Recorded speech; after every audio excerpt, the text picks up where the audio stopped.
Chilling tales for dark nights.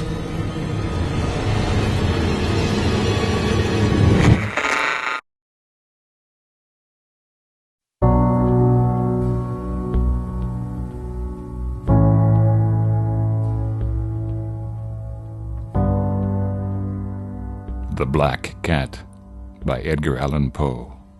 Narrated by Barry Bowman. For what I'm about to relate, I neither expect nor solicit belief. I guess I would indeed be mad to expect it. Even my own senses reject it, but I'm not mad. And I assure you I definitely do not dream.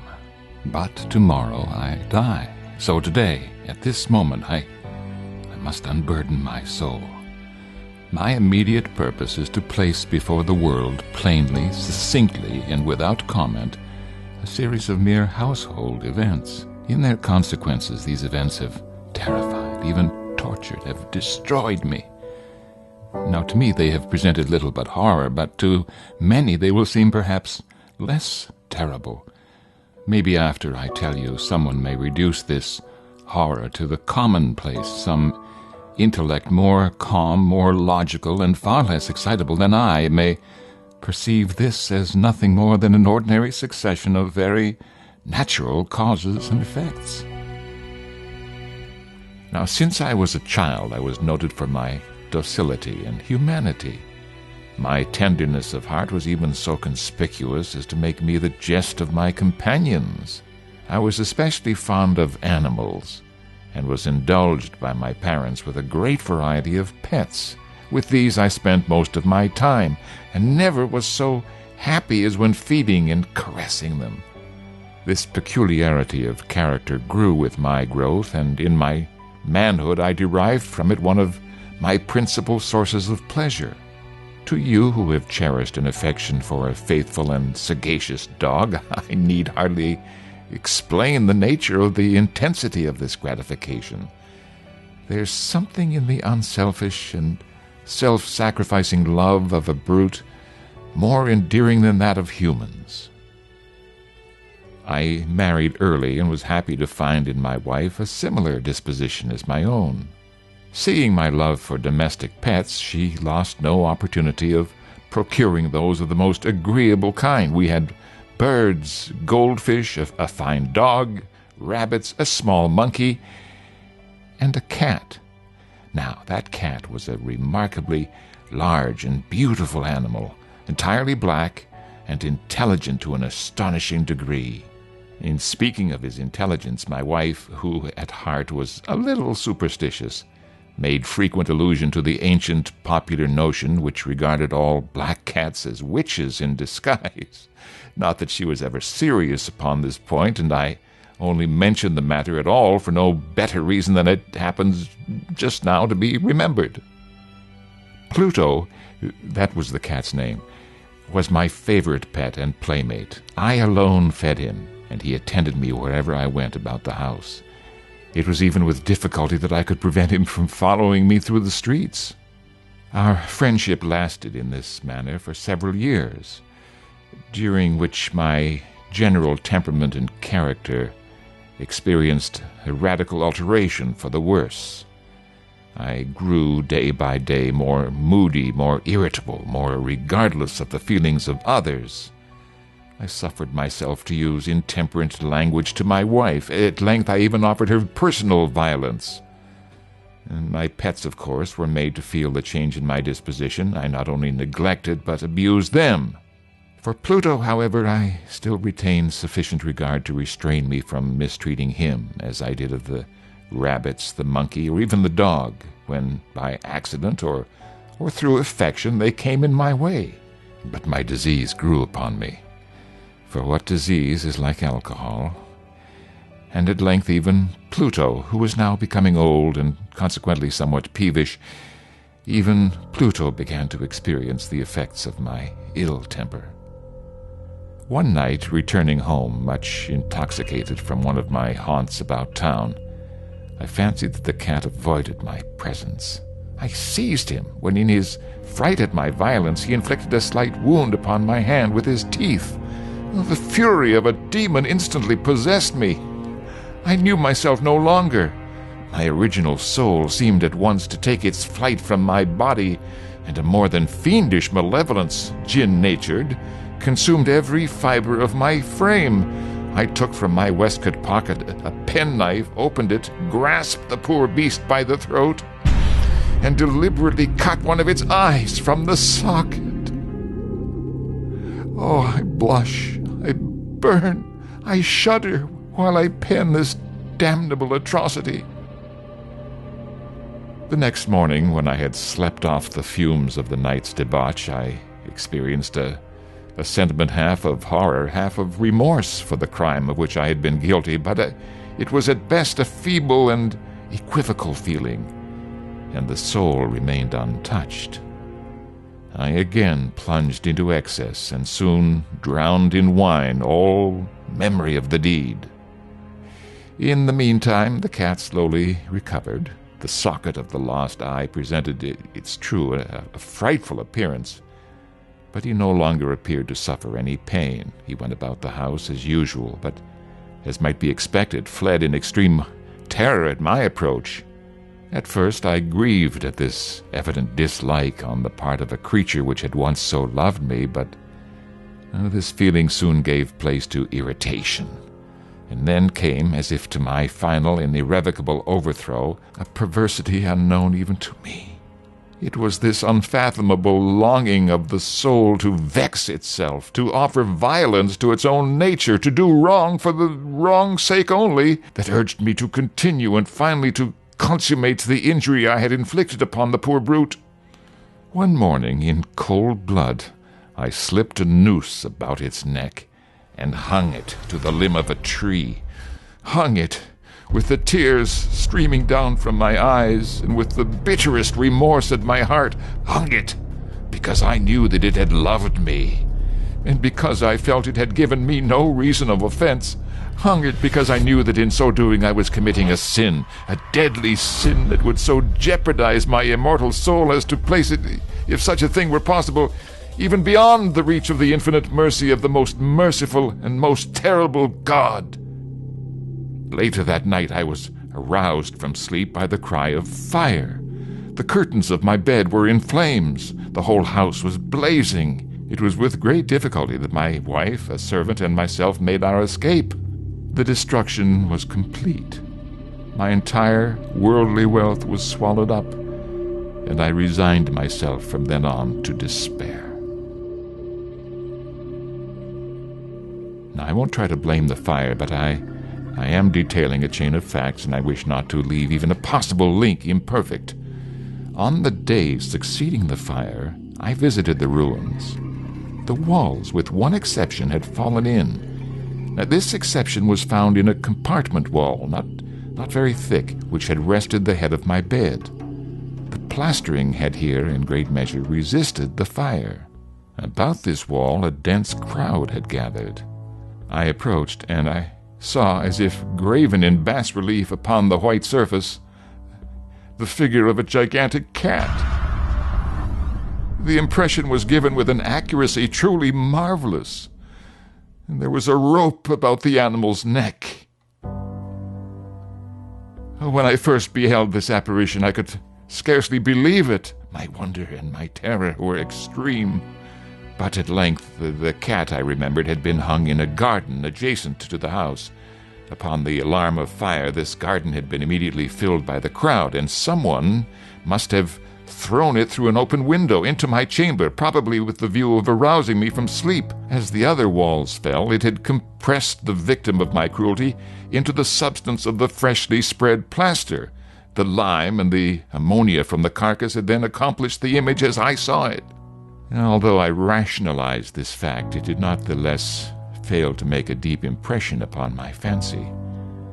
For months I could not rid myself of this ghastly specter of the cat. And during this period there came back into my spirit a half-sentiment that seemed remotely remorseful. I went so far as to regret the loss of the animal, and to look about me among the vile haunts which I now habitually frequented for another such cat, and of somewhat similar appearance with which to take its place. One night, as I sat half stupefied in a den of more than infamy, my attention was suddenly drawn to some black object reposing upon the head of one of the immense barrels of gin or of rum which constituted the chief furniture of that apartment. I had been looking steadily at the top of this barrel for some minutes, and what now caused me surprise was the fact that I had not sooner seen the animal. I approached it and touched it with my hand. It was a black cat, a very large one, fully as large as Pluto, and closely resembling him in every respect but one. Pluto had no white markings upon any portion of his body, but this cat had a large, although indefinite, splotch of white covering nearly the whole region of the breast. Upon my touching him, he immediately arose, purred loudly, rubbed against my hand, and appeared delighted with my notice. This, then, was the very creature I had been searching for. And when I prepared to go home, the animal evinced a disposition to accompany me. I permitted it to do so, occasionally stooping and patting it as I proceeded. When it reached the house, it domesticated itself at once, and became immediately a great favorite with my wife. Now, for my own part, I soon found a dislike to it arising within me. This was just the reverse of what I had anticipated. But I don't know how or why it was. Its evident fondness for me rather disgusted and annoyed me. By slow degrees, these feelings of disgust and annoyance rose into the bitterness of hatred. I avoided the creature, a certain sense of shame and the remembrance of my former deed of cruelty preventing me from physically abusing it. I did not for some weeks strike or otherwise violently ill-use it, but gradually, very gradually, I came to look upon it with unutterable loathing, and to flee silently from its odious presence as from the breath of a pestilence. And what added, no doubt, to my hatred of the beast was the discovery, on the morning after I brought it home, that, like Pluto, it had also been deprived of one of its eyes. This circumstance, however, only endeared it to my wife. Even in spite of my aversion to this cat, however, its partiality for myself seemed to increase. It followed my footsteps everywhere. Whenever I sat, it would crouch beneath my chair or spring upon my knees, covering me with its loathsome caresses. Even if I arose to walk, it would get between my feet and thus nearly throw me down, or, fastening its long and sharp claws in my clothes, clamber in this manner to my breast. At such times, although I longed to destroy it with a blow, I was yet withheld from so doing, partly by a memory of my former crime, but chiefly, let me confess it at once, by absolute dread of the beast. The dread was not exactly a dread of physical evil, and yet I'm at a loss how otherwise to define it. I'm almost ashamed to admit of the terror and horror with which the animal inspired me.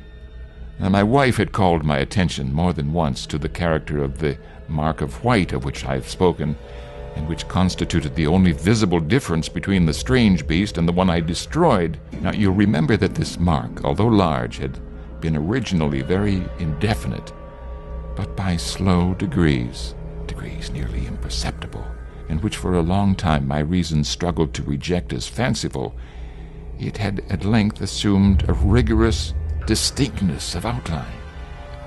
It was now the representation of an object that I shudder to name.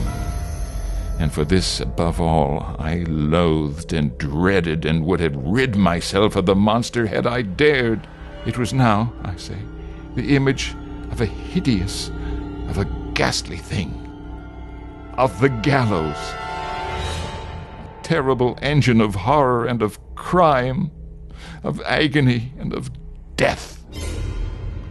And now was I indeed despicable upon the wretchedness of mere humanity, and a brute beast whose kind I had contemptuously destroyed left me no moment alone.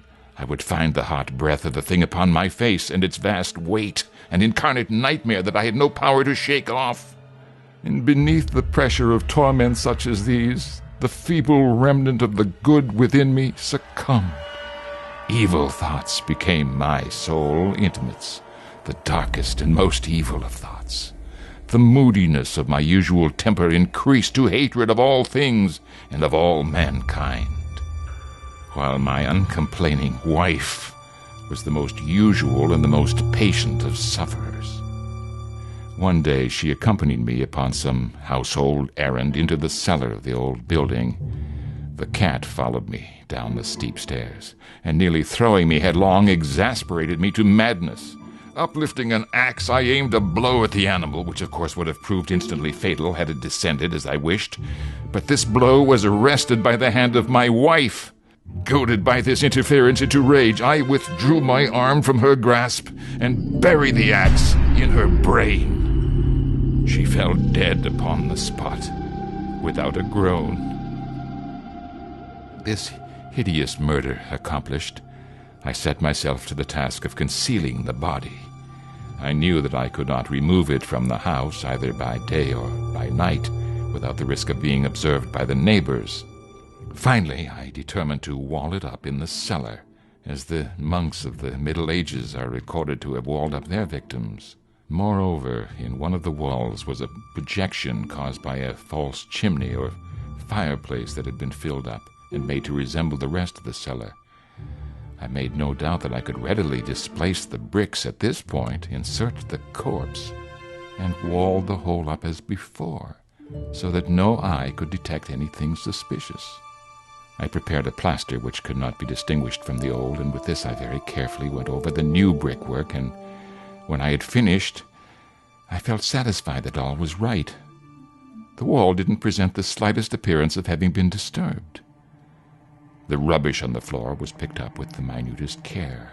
I looked around triumphantly and said to myself, "Here at last, then, my labor has not been in vain." My next step was to look for the beast which had been the cause of such wretchedness, for I had at length firmly resolved to put it to death. But it appeared that the crafty animal had been alarmed at the violence of my previous anger.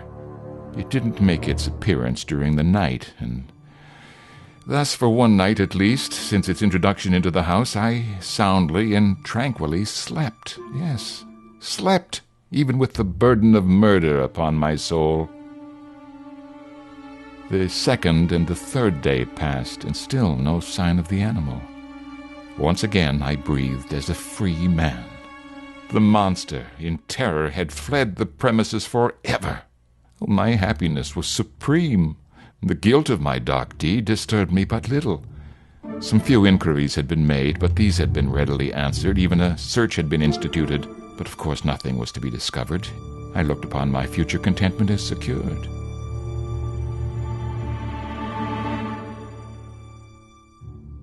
Upon the fourth day, a party of the police came, very unexpectedly, into the house, and proceeded again to make rigorous investigation of the premises. Secure, however, in the inscrutability of my place of concealment, I felt no embarrassment whatever. The officers bade me accompany them in their search, and they left no nook or corner unexplored. At length, for the third or fourth time, they descended into the cellar. I quivered not in a muscle. My heart beat calmly as that of one who slumbers in innocence. I walked the cellar from end to end. I folded my arms and roamed easily to and fro. The police were thoroughly satisfied and prepared to depart. The glee at my heart was too strong to be restrained. "Gentlemen," I said at last, as the party ascended the steps, "I delight to have allayed your suspicions. I wish you all health and a little more courtesy. By the way, gentlemen, this is a very well-constructed house." In the rapid desire to say something easily, I scarcely knew what I uttered at all. "I may say an excellently well-constructed house. These walls— Are you going, gentlemen? These walls are solidly put together." And here, through the mere frenzy of bravado, I rapped heavily with a cane which I held in my hand, upon that very portion of the brickwork behind which stood the corpse of my dear wife.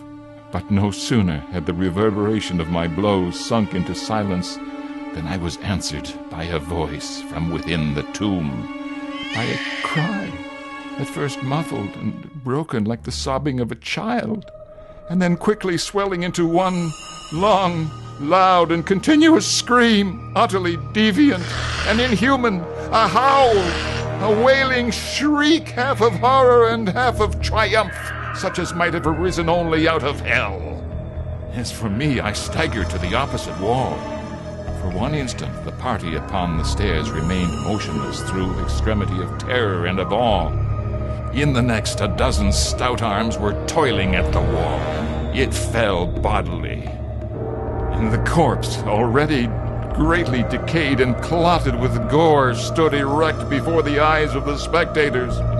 And upon its head, with red extended mouth and solitary eye of fire, sat the hideous beast that had seduced me into murder, and whose informing voice had consigned me to the hangman. I had walled the monster up within the tomb.